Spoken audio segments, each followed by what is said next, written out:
Good morning class 4। आज से हम हिंदी में लेसन पढ़ना शुरू करेंगे। आप सभी हिंदी की बुक में पार्ट 1 सोने जैसे दिन है इसके निकालेंगे।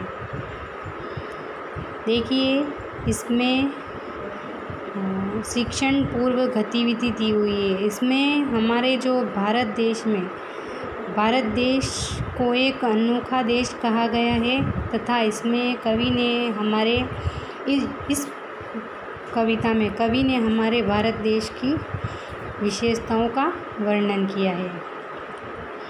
चलो शुरू करते हैं कविता पढ़ना।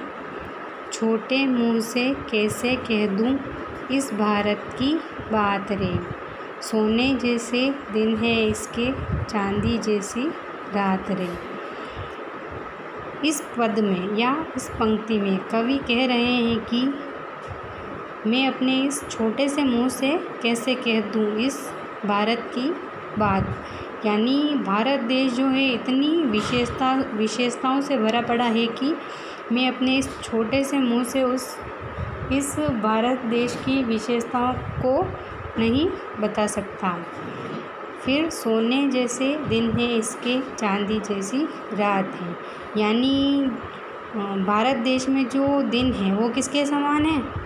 सोने के समान। और रातें कैसी है?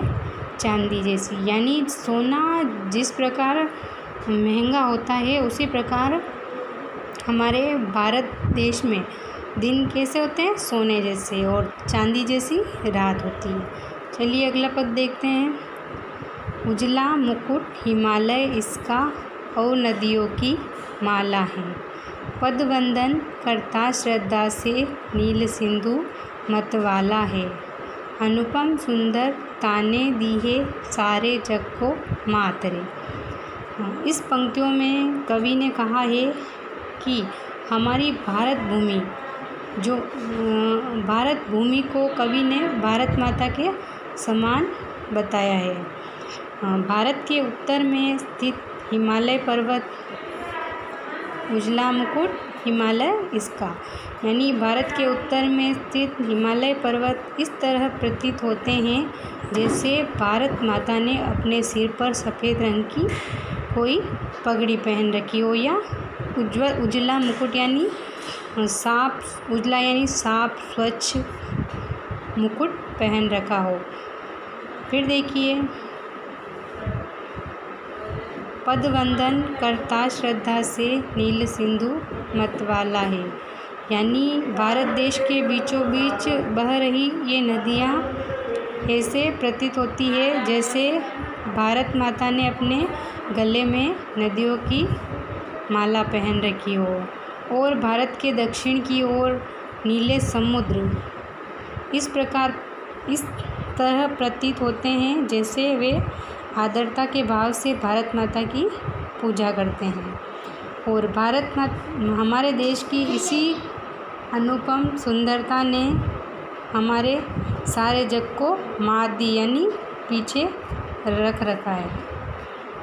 फिर देखिए, एक बगीचा देश हमारा, फूल अनेकों खिले यहाँ, अलग अलग है रूप रंग पर सभी प्रेम से मिले यहाँ, पतझड़ में भी मुस्काते हैं इस उपवन के पात रे।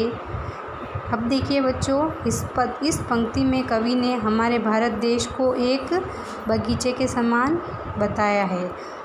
फूल अनेकों खिले यहाँ, यानी हमारे देश में कई प्रकार के मनुष्य रहते हैं, उनकी अलग अलग भाषाएं होती है, अलग अलग वेशभूषाएं होती है, रूप रंग अलग होता है, फिर भी यहाँ के लोग सभी एक साथ मिलकर रहते हैं। नेक्स्ट देखिए, पतझड़ में भी मुस्काते हैं। यानी कभी कठिनाइयाँ आ जाती है, फिर भी वह कठिनाइयाँ आने पर भी हमारे देश के लोग मुस्कुराते रहते हैं। यानी पतझड़ में भी मुस्काते हैं इस उपवन के पात रे। पात यानी होता है पत्ते, मुस्काते यानी मुस्कुराते हैं। कठिनाइयाँ आने पर भी हमारे देश के लोग मुस्कुराते हैं और उनका कठिन परिस्थितियों का भी सामना करते हैं।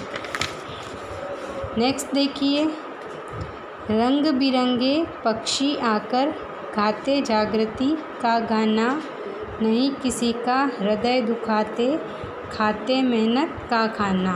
नीले नभ से होती है नित अमृत की बरसात रे। रंग बिरंगे पक्षी आकर जागृति का गाना गाते हैं और किसी का भी हृदय नहीं दुखाते हैं। जिस प्रकार पेड़ों पर बैठकर पक्षी अपनी मीठी वाणी से दूसरों का मन मोह लेते हैं, ठीक उसी प्रकार हमारे देश के लोग भी कठिन परिस्थितियों में उसका सामना करते हैं और अपना खाते मेहनत का खाना, यानी अपनी मेहनत से, अपनी लगन से काम करते हैं। नीले नभ से होती है नित अमृत की बरसात रे, यानी नीला समुद्र, नीले समुद्र से हमेशा कैसी बरसात होती है? अमृत के समान।